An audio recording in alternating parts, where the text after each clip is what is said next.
नमस्कार दोस्तों आप कैसे हैं। दोस्तों आज हम पाठ करने वाले हैं गीता के पहले अध्याय का चौथा और पांचवा श्लोक। तो दोस्तों स्टार्ट करते हैं। दुर्योधन द्रोणाचार्य से क्या कहता है। इस सेना में भीम तथा अर्जुन के समान युद्ध करने वाले अनेक वीर धनुर्धर यथा महारथी युयुधान विराट तथा द्रुपद भी हैं। इसका तात्पर्य क्या है।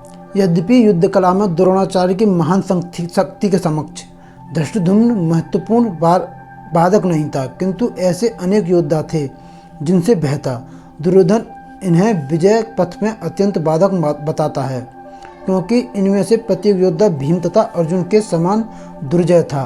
उसे भीम तथा अर्जुन के बल का ज्ञान था, इसलिए वह अन्यों की तुलना इन दोनों से करता था।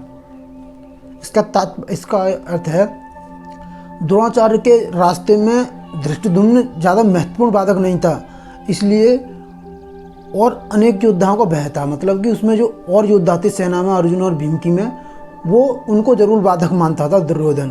तो इस विषय में वो दुर्योधन और इस विषय में वो भीम और अर्जुन से अन्यों की तुलना करता है कि उनके समान ही ये सब पराक्रमी और बलधारी हैं।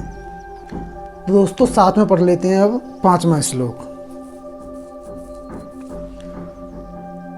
इनके साथ ही धृष्टकेतु, चैतिकान, काशीराज, पुरोजित, कुंतीभोज तथा शैब्य जैसे महान शक्तिशाली योद्धा भी हैं। और कहता है द्रोणाचार्य जैसे दुर्योधन, इनके साथ ही धृष्टकेतु जैसे महान योद्धा, चैतिकन, काशीराज, पराजित जैसे अपराजित योद्धा भी इनकी सेना में शामिल हैं। और कुंतीभोज तथा शैब्य जैसे महान शक्तिशाली योद्धा भी इनकी सेना में ही हैं, क्योंकि दुर्योधन को डर था कि इन जैसे ही योद्धा ये अपनी सेना में रखते हैं तो शायद हमारी हार हो सकती है। उसके मन में ये शंका थी, क्योंकि जो अधर्म के पास पथ पर चलता है ना, उसके मन में शंका जरूर रहती है।